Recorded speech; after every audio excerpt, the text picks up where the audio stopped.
Bendecido sea el nombre del Señor. Si no recuerdo mal, hace unos días, hará unas 3 semanas, hablemos de Mateo capítulo 5, de la primera bienaventuranza. Bienaventurados los pobres en espíritu, porque de ellos es el reino de los cielos. Ese texto pertenece a un mensaje que Jesús dio que se llama el Sermón del Monte. En primer lugar, quisiera comunicar que algunas veces lo digo, pero por no ser tan repetitivo, y si no lo digo siempre es porque a veces la ayuda que yo recibo son de hermanos que no son españoles, son ingleses y no sé yo sus nombres. Por eso he cogido ahora mismo estos libros para ser noble con vosotros. Este es el Sermón del Monte por Martin John. Y este es un comentario muy bueno. O sea, ¿qué quieres decirnos con eso, hermano Machaco? Pues yo pongo un ejemplo muy sencillito y así me entendéis. A veces yo he ido a emplear, muy justo, con 1000 euricos a Madrid. Y ha habido un pariente mío que me ha dicho, ¿dónde vas mañana? Pues a emplear. Pues toma estos 300 euros para que vayas más suelto. He ido a Madrid y he empleado los 1300 euros. 1000 euros eran míos, hermanos, yo los tenía. Pero los 300 me los ha dado mi primo. Pero si no lo sabes, piensas que los 1300 son míos. Es verdad que son 1000 he recibido yo, que eran míos, que los tenía en mi casa. Los 300 me los han dejado. Y así me he ido más suelto. Pues ahora, gracias a Dios, a Internet y a las redes sociales, no yo, todos tenemos unos medios maravillosos que yo por lo menos, yo por mi parte, le doy gracias a Dios por esos medios. Y a través de esos medios, pues os voy a comunicar, os voy a enseñar, como dice un británico, dónde empleo. En primer lugar, yo escucho mucho a un hombre de Dios llamado Suje Michelet, que me está enseñando muchas cosas. A Israel San, a Sergio Ruiz, a muchos hermanos escucho. Y ellos me están enriqueciendo. Y a algún tema que yo sabía 4 cositas, a escucharles a ellos, pues ellos me han aportado 1 o 2. Entonces quiero decir que ellos me están enseñando. Y mi consejo es que también los escuchéis. También escucho mucho a Miguel Núñez, es un buen hombre de Dios. A MacArthur, es un hombre maravilloso de Dios. A Sergio Ruiz. Y esos hombres, gracias a Dios, los tenemos a la carta. Y gracias a los medios de ahora de Internet, yo he preguntado a hermanos, me he informado, a Martin John, te escucho. Algunos de ellos ya han partido, a John Stott, y otros todavía viven. Pero gracias a los medios que Dios ha proveído, en que algunos las redes sociales los usan para multiplicar el pecado, pero otros hombres de Dios los usan para la gloria de Dios. Amén. Y gracias a esos medios estamos con ellos y nos están ayudando. Y por eso quería decir esta confesión. Lo que a veces no la digo siempre que predico, porque, que repito, son nombres ingleses y me cuesta mucho decir el nombre de ellos. Es por eso. Bien, en primer lugar, he pensado, he estado leyendo, meditando, porque ha sido uno de los pasajes que yo he leído la Biblia como cualquier hijo de Dios, ni más ni menos, pero especialmente no sé el por qué. Siempre me he inclinado, hermano Chencho, por estos 3 capítulos. De tal manera que mi yerno el César, como lo sabía, vio un libro, de Martin John, y se acordó de mí y muy amablemente dijo, mi suegro, ya que lee tanto estos capítulos, se lo voy a comprar y se lo voy a regalar. Porque le llamó a él la atención de tanto que le hablaba yo de estos capítulos. Y ahora pues me he tirado, no lo sé, hermano, pero por decir una frase. Llevo pues 20 días que no salgo de estos 3 capítulos. Y le estoy dedicando, pues no lo sé, 2 horas o 3 diarias a cada capítulo. No en el mismo día. Y entonces pues yo pensaba que sabía algo de estos capítulos. Pero viendo la riqueza que tienen, Chencho, me he dado cuenta que es mucho más lo que yo ignoraba que lo que yo sabía. Alabanzas al Señor. En primer lugar, vamos a comenzar. Son 6 o 7 mensajes porque he empezado a enumerarlos, ya están hechos. Y he hecho pues unos 12 o 13 mensajes, pero los he reciclado y los voy a dejar en 6 o 7, simplemente, por no alargar tanto el repertorio. En primer lugar, para mirar Mateo, el Sermón del Monte, lo primero que hay que saber, que el Sermón del Monte no es un sermón de lo que tenemos que hacer para ser cristianos. Si lo lees con esa intención, ya te has equivocado, de puerta antes de entrar. Y ahora vamos a mostrar lo primero. Claro, porque una cosa es hablar, pero hay una frase que es muy bonita, y no es mía, es de John Stott. Dice que siempre hay que convencer por medio del argumento y no a pesar del argumento. En Marcos, capítulo 1, verso 15, Jesús predicó y diciendo: el tiempo se ha cumplido y el reino de Dios se ha acercado. Arrepentíos y creed en el Evangelio. El requisito que Jesús expone para pertenecer al reino son dos: que crea en él, creer, y el segundo, arrepentirme. Y si me arrepiento y creo, puedo entrar en el reino de Dios. Hablamos de una creencia legítima y auténtica, aclaremos. En Juan capítulo 1, verso 12, dice el apóstol Juan: y a los que le recibieron les dio potestad de ser hechos hijos de Dios, ¿no? Juan 1, 12. Si dice que les dio potestad de ser hechos hijos de Dios, es que no lo eran. Eso implica eso, ¿no, hermanos?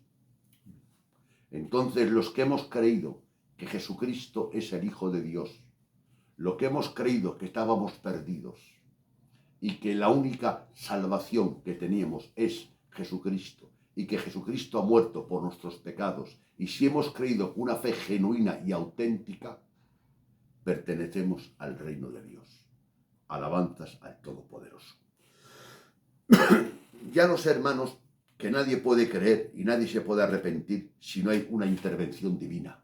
Pero ahí no vamos el tema hoy, Repito, para arrepentirte como hay que arrepentirte, para creer como hay que creer y para recibir como hay que recibir, necesitamos ni más ni menos que la intervención de Dios. Porque la salvación empieza en Dios, se desarrolla en Dios y termina en Dios.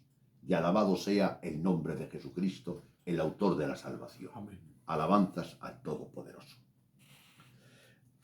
Una vez en Juan 3, Jesús le dijo a un hombre que tenía un buen testimonio, no a un hombre desordenado, no a un drogadito, no a un borracho, no a un alcohólico, a un fariseo llamado Nicodemo.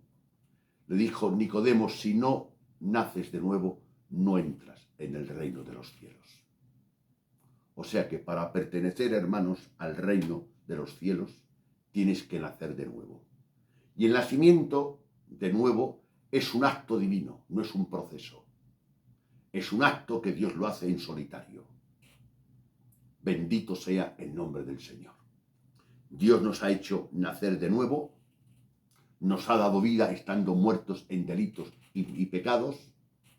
Por eso hemos creído, porque un muerto no cree. Primero a un muerto lo tienes que resucitar para que crea. Por eso el primer peldaño de la escalera, hermano Abraham, es la regeneración. Es el primer peldaño. Porque un muerto, repito, no tiene fe. Y un muerto no cree. Y un muerto no se arrepiente. Pero un vivo puede tener fe, puede arrepentirse y puede creer. Y lo primero que Dios hace, el primer peldaño de la salvación y de la escalera, es el nuevo nacimiento. Es la regeneración. Es la circuncisión interna en el corazón. Alabanzas al Señor. En el lenguaje del Antiguo Testamento. En el lenguaje del Antiguo Testamento, el nuevo nacimiento es quitarte el corazón viejo y ponerte un corazón nuevo. Ese es el lenguaje del Nuevo Testamento. Y en el lenguaje del viejo, y del nuevo es la regeneración o la nueva creación o el nuevo nacimiento. Una vez los hombres de Dios dijeron a Jesús: ¿qué tenemos que hacer? Eso está en Juan 6:28. ¿Qué tenemos que hacer para poner en práctica las obras de Dios. Y Jesús le contestó: esta es la obra de Dios, que creáis en el que Él ha enviado. Esta pregunta fue en plural. Pensaban que Jesús le iba a dar una lista de lo necesario para entrar o para hacer la obra de Dios. Y Jesús le contestó en singular. Eso está escrito en Juan, hermanos, capítulo 6, versículo 28 y 29. Jesús dijo: esta es la obra de Dios, que creáis en el que Él ha enviado, en singular. Entonces todas las personas que hemos creído, nos hemos arrepentido, hemos nacido de nuevo, hemos recibido a Cristo, por gracia somos salvos, señores, y somos miembros del reino de Dios. Que no lo merecemos, estamos convencidos de que nadie merece nada, todo es por gracia. Pero después de aclarar que todo es por gracia, porque si no, cuando leemos el Mateo capítulo 5, nos habla de las bienaventuranzas, que son las características que debe tener un miembro del reino.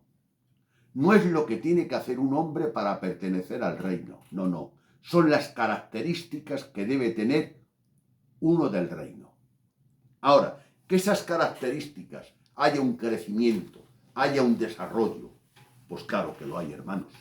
Ahí entra la responsabilidad humana.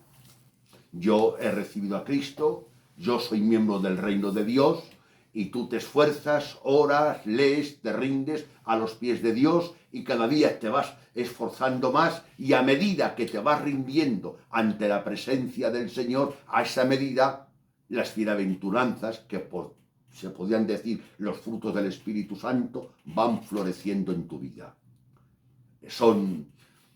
Pueden crecer, y puede ser que en una bienaventuranza estés más crecido que en otra. Eso también puede ser. Y puede ser que un miembro del reino esté más desarrollado que otro. ¿Entendido? Porque existe la soberanía de Dios, existe la gracia de Dios, pero en ningún momento quiero anular la responsabilidad humana. Y hay personas que lo que han recibido de parte de Dios, se esfuerzan en la gracia de Dios, dejan sus cosas, y por la gracia de Dios les capacita Dios, y cada día se esfuerzan más, se consagran más, pierden más de lo suyo, y notas un crecimiento, como dijo el apóstol Pedro, crecer en la gracia de Dios. Se puede crecer, hermanos. Bien, entonces hay un hombre de Dios que me parece que, si no recuerdo mal, lo dice Surgen Michelin, dice unas palabras que a mí me han encantado. Dice: el sermón del monte no es un mapa, es un espejo. Entonces, lo primero que nos avisa es el primer error que algunos predicadores y algunos que han leído el Sermón del Monte lo han leído como un mapa y no como un espejo. Eso hay que aclarar los principios. Y ahora vamos a comenzar, hermanos.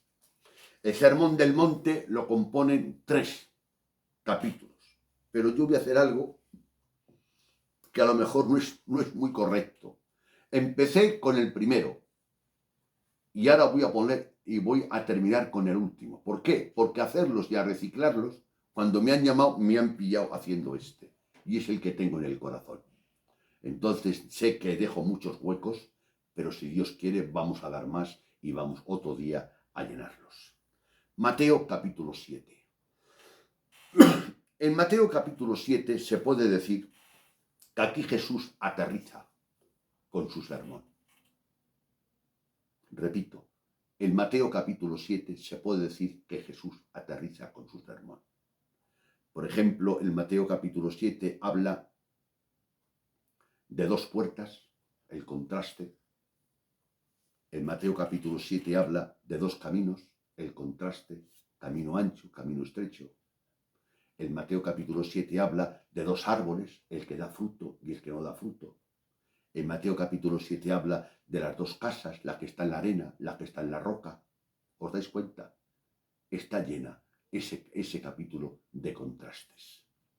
Esas es las conclusiones. En Mateo capítulo 7 dice: y cualquiera que me oye, ¿qué te oye? El sermón que había dado. Le compararé a un hombre que edifica su casa en la roca. ¿No dice eso? ¿Sabéis Notáis la conclusión. Pero hay un pasaje que me ha llamado la atención y, por cierto, ha sido por algunas personas pues muy mal enfocado. Y vamos a intentar hablar de él. Mateo 7:7. Pedid y se os dará. Buscad y hallaréis. Llamad y os abrirá. Una promesa preciosa, ¿eh? Repito, pedid y se os dará. Buscad y hallaréis. Llamad y os abrirá.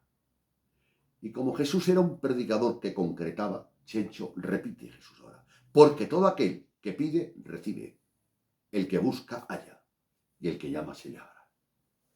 Ahí vemos en el verso 8 que recalca lo que dice en el verso 7, para más seguridad. Claro, de este pasaje, ¿por qué está escrito en estos momentos, en este lugar del Sermón del Monte? Es lo que me ha llamado la atención. En el Sermón del Monte habla de un nivel de vida que Dios quiere que vivamos los miembros del reino. Y ante ese nivel de vida tan grande y tan fuerte, hermano Chencho, yo me veo incapaz, incompetente de poderlo realizar y cumplir. Y entonces el Señor viene en socorro y me dice, pedid y os dará, buscad y hallaréis, llamad y os abrirá, porque todo aquel que pide recibe, el que busca halla y el que llama se le abra. O sea que esto no es un cheque en blanco para pedir un piso nuevo o una casa o que los negocios te vayan bien. Esta oración la dice Jesús enlazada a lo que estaba enseñando. Que viendo yo, Chencho, que no puedo practicar lo que Dios me manda, pues me dice Dios, pues entonces órame, búscame, llámame, pídeme. Y para mostrar eso, vamos a leer Santiago 4:3. Pedís y no recibís porque pedís mal. ¿Os dais cuenta? A veces pedimos y no recibimos, porque pedimos mal. Y aquí dice, pedid y recibiréis. En 1 de Juan, capítulo 5, verso 14. 1 de Juan 5:14. Y esta es la confianza que tenemos en Él, que si pedimos alguna cosa conforme a su voluntad, Él la oye. Que si pedimos alguna cosa conforme a su voluntad, Él la oye. ¿Cuántas cosas he pedido yo que no han estado en la voluntad de Dios? ¿Cuántas cosas has pedido tú que no han estado en el plan de Dios? Por eso en Santiago, repito, dice, pedís y no recibís porque pedís mal. Y aquí dice en Juan el apóstol, y si alguno pide conforme a la voluntad de Dios, le será concedido. ¿No es así? Pero el requisito es que la petición tuya vaya en relación a la voluntad de Dios. Y ahora lo voy a citar sin leerlo, por no marearos. En Juan 14:13 Jesús dice a los apóstoles, todo lo que pedís al Padre en mi nombre, os lo dará. Todo, Chencho. Y cuando dice todo es todo, pero en su nombre. ¿Qué significa en su nombre? Que al final de la oración, como un nombre mágico, lo ponga en la lista de la oración. No, todo lo que sea conforme al propósito de Jesús. Porque Jesús siempre buscó la voluntad del Padre. Jesús siempre buscó la gloria del Padre. Jesús siempre buscó glorificar al Padre. Jesús era una persona que estaba desprendida de todo ego, de todo yo, porque era el siervo perfecto, en que sé que era Dios 100% hombre, pero vino a esta tierra a darnos ejemplo, a hacernos un modelo.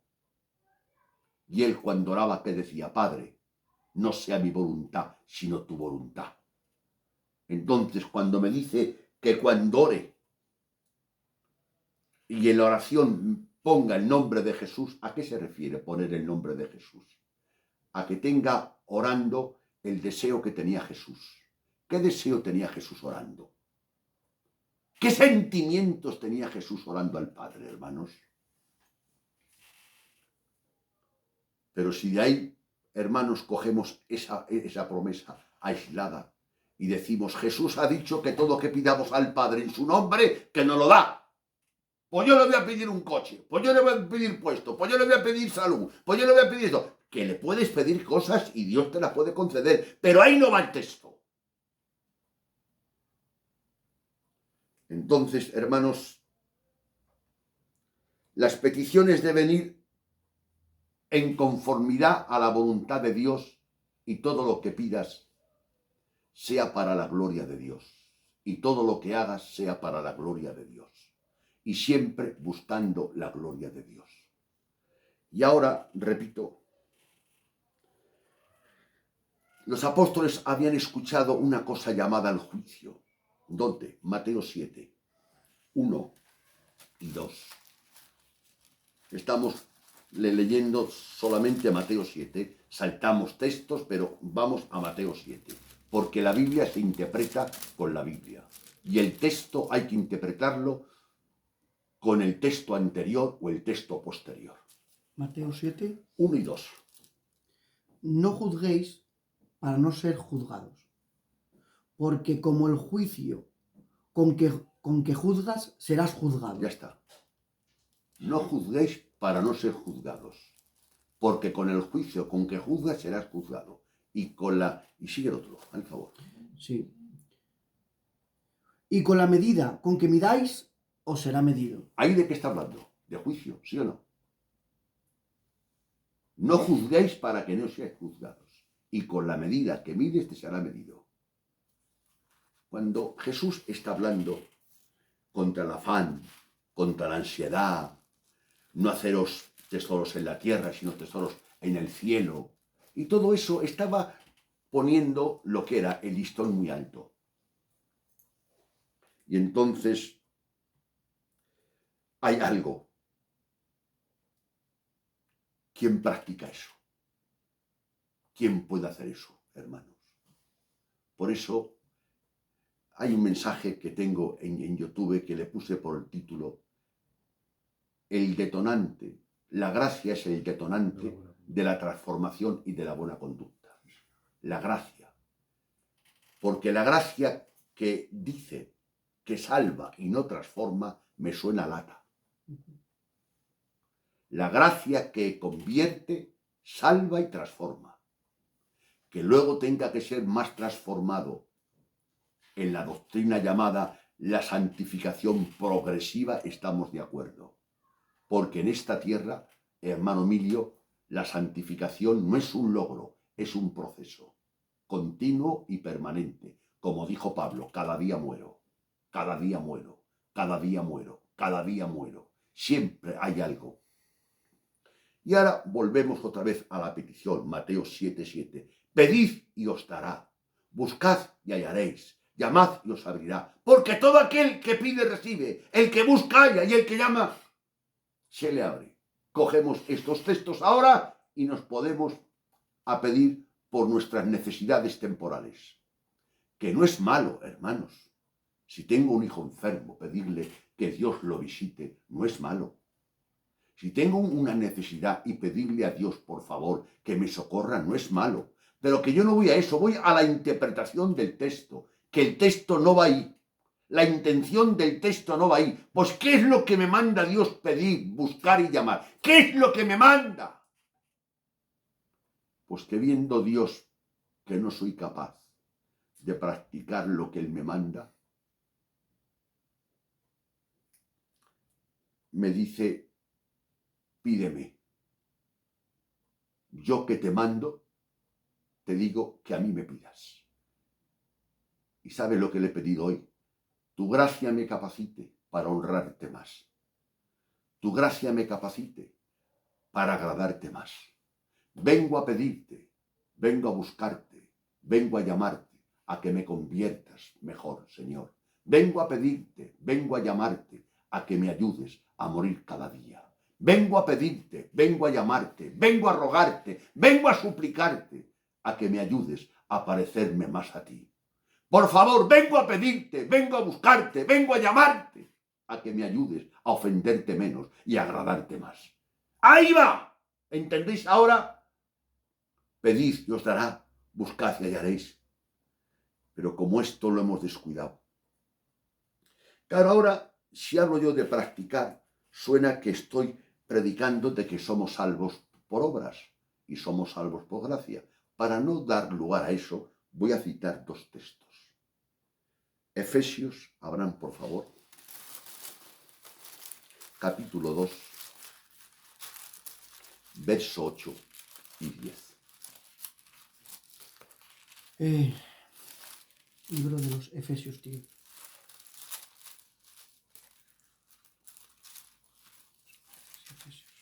Dígame, ¿dos? Capítulo 2, versículo 8 al 10.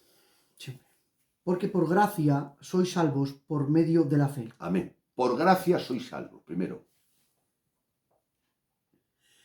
No por por gracia fe. sois salvos. No por fe, por gracia. Y ahí dice, por medio de la fe. Y esto no de vosotros, pues es don de Dios. O sea, la gracia y la fe no es don mío, es don de Dios.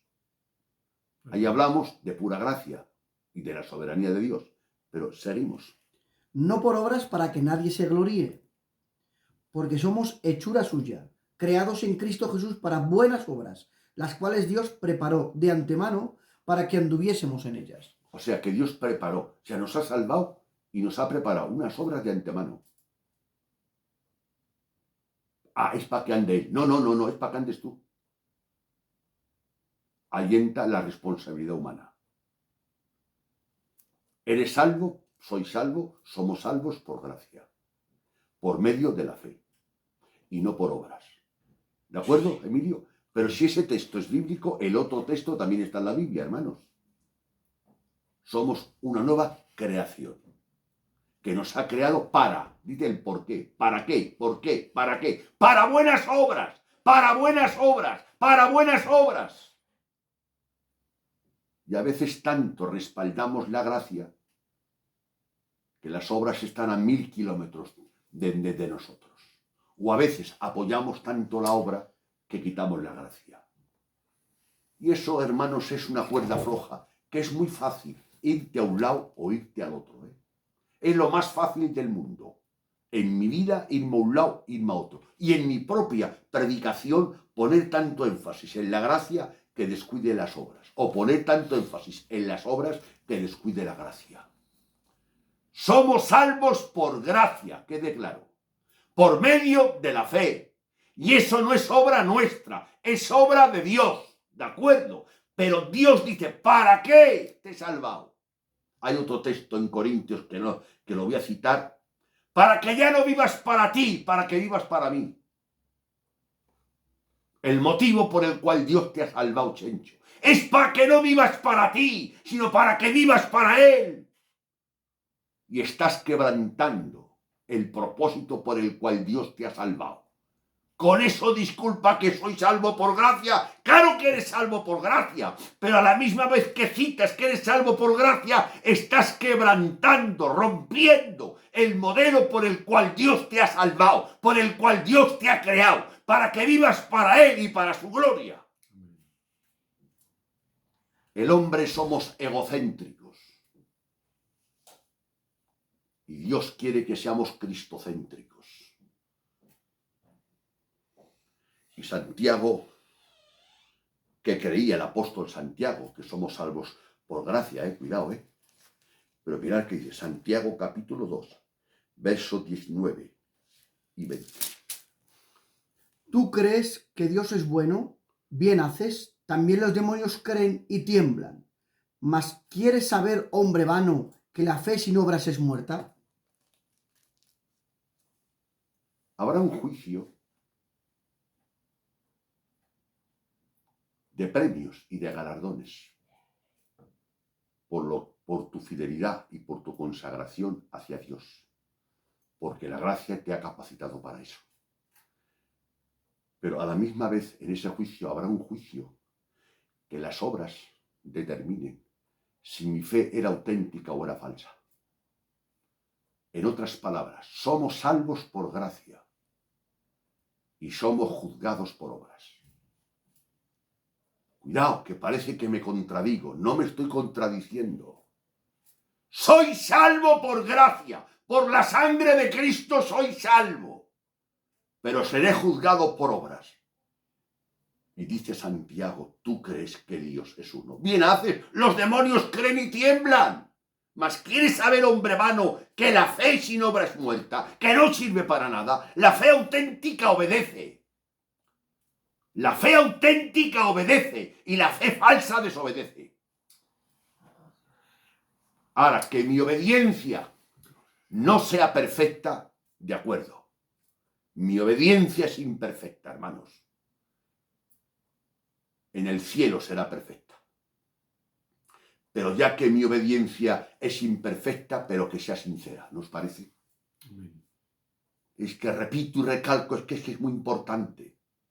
Creo en la gracia, soy salvo por gracia y gracias doy a Dios. Yo merezco, hermano, ¿sabéis lo que merezco? Irme al infierno, es lo que merezco. Y por gracia soy salvo. Pero no me voy a agarrar a esa verdad para descuidarme. Debo responsabilizarme, debo esforzarme cada día para agradarle más y en respuesta y en gratitud a lo que Dios ha hecho para mí, en mí y por mí. Bendecido sea el nombre del Señor. Vamos a leer otro texto. Romanos 2:16.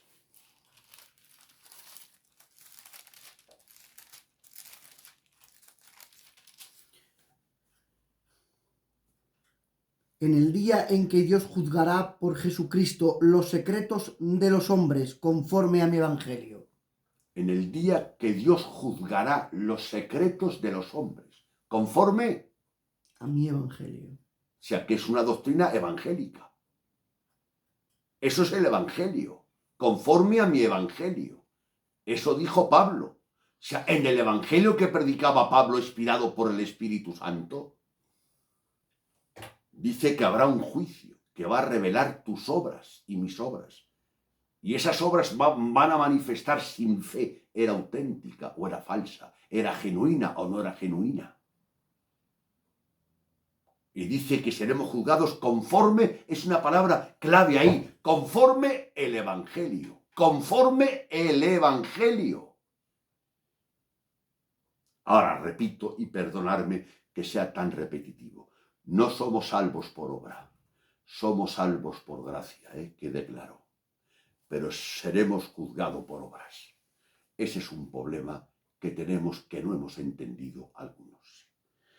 Vamos a leer una palabra de Primera de Corintios, hermano Abraham. Tenemos que hoy va a ser más largo, pero es que es importante. Primera de Corintios, capítulo 4, verso 4 y 5. Porque aunque de nada tengo mala conciencia, no por eso soy justificado, pero el que me juzga es el Señor. Así que no juzguéis nada antes de tiempo hasta que venga el Señor, el cual aclarará también lo oculto de las tinieblas y manifestará las intenciones de los corazones, y entonces cada uno recibirá su alabanza de Dios. ¿Os dais cuenta? Pablo dice que le va a juzgar Dios, ¿no dice eso Pablo? Abraham? Así es. En el versículo 4, lee el 4 solamente. Porque aunque nada tengo mala conciencia, no por esto soy justificado, pero el que me juzga es el Señor. Ah, bueno, y si Dios va a juzgar a Pablo, ¿por qué atiró? Habrá un juicio, repito, de galardones y de recompensas. Eso no se puede negar. Pero en el mismo juicio también habrá un juicio que tus obras van a identificar si eran auténticas. Tu fe o no era auténtica. Segunda de Corintios 5:10.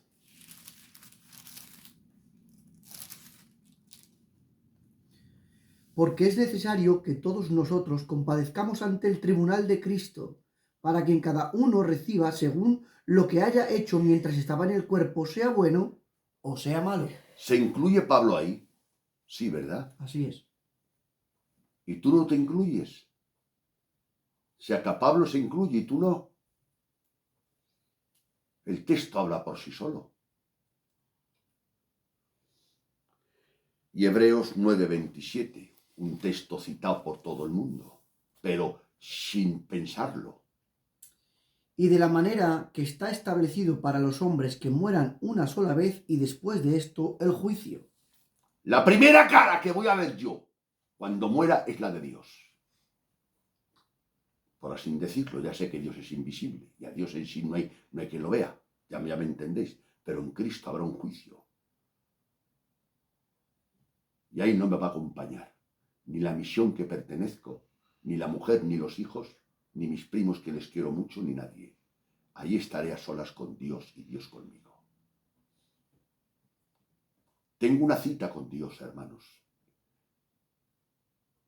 Y me ha dicho Dios, cuando tú partas, echaremos cuentas tú y yo. Y no quiere Dios que esté nadie delante. Creo que debíamos pensar un poquito eso. Cuando tú partas, Emilio, el Señor muy cariñosamente, como tú eres un auténtico cristiano y tus obras son auténticas, pues darán testimonio que tu fe es auténtica y te dirá el Padre, pasa buen siervo, que en lo poco has sido fiel, en lo mucho te pondré. Pero habremos otras personas que no nos diga eso. ¿Estáis entendiendo ahora? Y yo quiero cumplir eso, Abraham.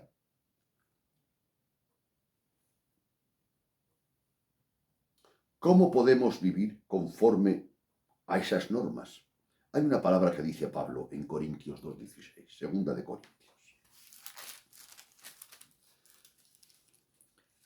A esto ciertamente olor de muerte para muerte y aquellos olor de vida para vida. Y para estas cosas, ¿quién es suficiente? Pregunta Pablo, ¿y para esto quién es suficiente? Nosotros predicamos, y yo también, que Pablo era uno de los apóstoles bendecidos y respaldados por Dios, ¿verdad, Chencho? Pues dice Pablo, ¿y para esto quién es suficiente? Pregunta. Él se incluye también, ¿eh? Él no se ve suficiente tampoco. ¿Y para esto quién es suficiente? Y ahora me contesta mi Jesús. Pedid, buscad, llamad. Y escucha, el que pide recibe. El que busca halla. Y el que llama se le abrirá. Qué tres promesas más maravillosas. Es el socorro, es el salvavidas que Dios te echa y me echa. Eso significa esfuérzate en la gracia. No te duermas, esfuérzate en la gracia. Bendecido sea el nombre del Todopoderoso. Amén. Pablo hace unas confesiones tremendas. En Romanos leo yo, para que descanse el hermano Abraham. Romanos 7:15 dice, porque lo que hago no lo entiendo, pues no hago lo que quiero, sino lo que aborrezco, eso hago. Pablo era un hombre lleno de Dios, hermanos, y confiesa, y yo le creo a Pablo, a pies juntos. Primero porque era un hombre de Dios y segundo porque lo que escribe fue inspirado por el Espíritu Santo. Y dice, porque lo que hago no lo entiendo, pues no hago lo que quiero, sino lo que aborrezco, lo que no quiero, eso hago. Madre mía, Pablo, ¿qué dices, Pablo? Porque no hago el bien que quiero, sino el mal que no quiero, eso hago. A Pablo, si parece un pecado que se está arrepintiendo, hermanos, aquí. Y si hago lo que no quiero, ya no lo hago yo, sino el pecado que mora en mí. Y dice y grita, miserable de mí, ¿quién me librará de este cuerpo de muerte? Dice el pecado que mora en él, no el pecado que reina en él. Mientras estemos en este cuerpo, el pecado morará en nosotros. Pero hay una diferencia grande en que more o reine. Sí, señor. Vamos a procurar que no reine, que more. Un mal pensamiento no lo puedo evitar, pero puedo evitar hacerle caso o no hacerle caso.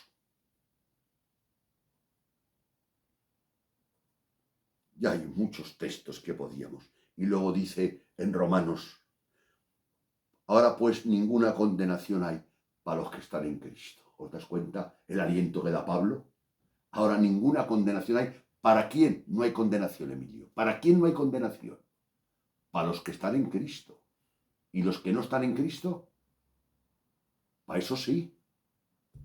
Pero es que nosotros en las capillas decimos que todo el mundo es salvo. Es salvo el que está en Cristo. Es salvo el que recibe a Cristo. Es salvo el que anda en Cristo. Es salvo el que ama a Cristo. Es salvo el que respeta a Cristo. Y es salvo el que cuando peca se arrepiente de verdad y de corazón. Ese es salvo por la sangre de Cristo. Amén. Pero ese sinvergüenza que se sienta en el culto todas las tardes, ese no es salvo. Es un sinvergüenza. Y tú le llamas salvo.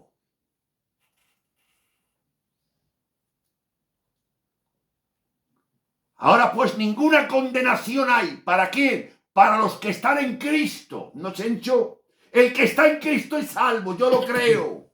Y nosotros estamos en Cristo por la fe. Estamos en Cristo. Pero mi pregunta es, ¿todos los que están en el local están en Cristo? Los que están en Cristo todos, pues todos son salvos. Eso está claro. Pero ser noble y realista. Observa, analiza. Y por medio de las obras dan testimonio de dónde están. Es que somos pecadores. Yo voy a poneros un testimonio mío humano. Yo me parece, hermanos, que tengo, hermano Abraham, el carnet de conducir hace 40 años. Yo respeto el código Chencho de circulación, pero no he podido evitar alguna multa. Pero una cosa, Emilio, a mí, yo que recuerde, es un cálculo que he hecho. No lo sé con exactitud porque no las he contado. Pero creo que no llegará a 12 multas los que me han echado en 40 años. Y eso que yo antes, andaba tanto, hermanos, que andaba normalmente cada 2 años daba una vuelta al coche, como un taxista. He andado cientos de miles de kilómetros. A veces, yo recuerdo, estando en Murcia, predicaba en Valencia y me iba a Murcia. O sea, he recorrido, hermanos, había veces que a la semana tenía que hacer el cambio de aceite, porque le hacía los 5.000 o 6.000 kilómetros en la semana. Y andando tanto y quemando tantos motores, en 40 años, por decir un cálculo, me han echado 10 multas. O sea, una multa cada 10 años. Eso es señal que he respetado el código. Si te vas a agarrar a las 10 multas que me han echado, pues es verdad que he quebrantado el código. Pero hermanos, en 10 años, en 40 años, 10 multas, a una por año. Pero hay otros que como norma tienen de vida no respetar el código y le echan una multa al mes. Entonces todos pecamos. Pero hay una diferencia. El que está en Cristo peca, pero no practica el pecado. El que está en Cristo no es feliz pecando. Hermanos, no riáis. Simplemente por levantar la voz a la mujer me cargo y me pongo triste. Y voy donde ella y le pido perdón, porque ya no estoy tranquilo. Por cualquier cosita estoy turbado y me pongo de rodillas y me echo una panzada a llorar. Señor, perdóname, esta frase me se ha escapado, me se ha marchado, no tenía que haberla dicho. Y estoy todo el día triste, arrepentido y llorando y pidiendo perdón a Dios, porque Dios al que se arrepiente le perdona. Amén. Pero sin embargo hay otros que conocéis vosotros igual que yo, que hagan lo que hagan, se comen un lechazo, se echan y a roncar. Y a esos el pastor le llama salvo. Pues que se cuide el pastor y que se cuide él. Bendecido sea el nombre del Todopoderoso. Hermanos, pedid y os dará, buscad y hallaréis. Hay un detalle que tengo que decirlo.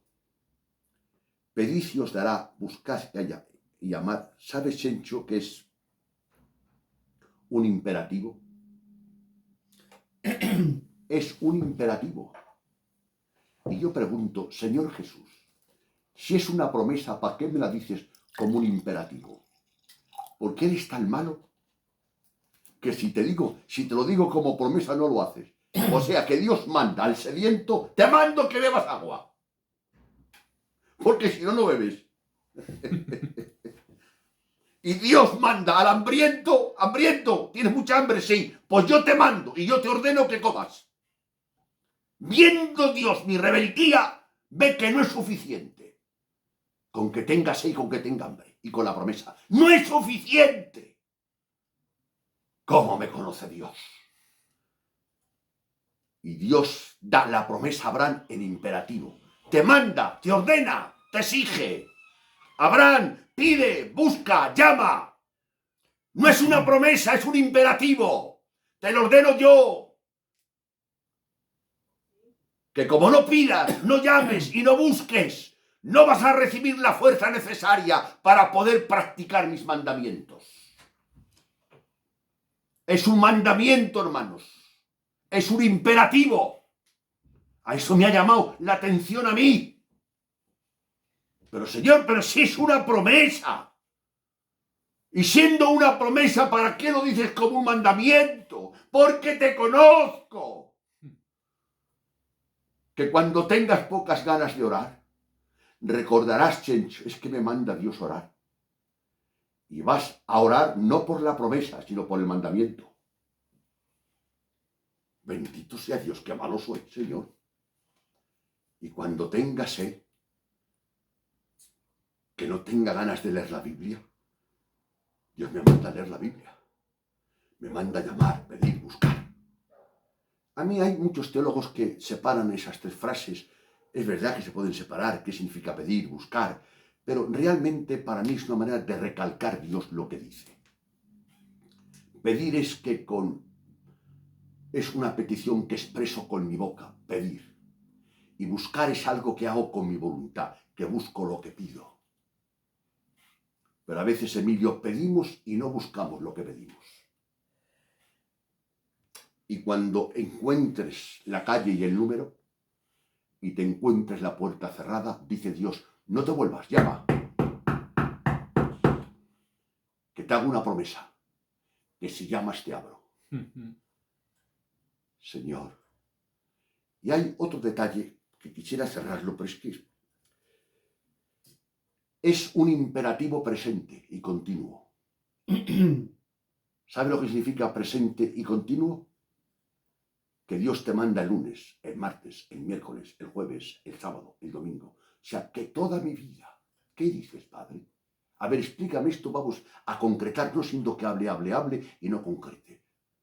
Si quieres llevar una vida fructífera, debes armarte de este pensamiento. Todos los días debes buscar, todos los días debes llamar, todos los días debes pedir, rogar y buscar. Todos los días. Como todos los días duermes, como todos los días comes. No vale, Abraham, con orar el lunes y el martes no. Es un imperativo presente, continuo.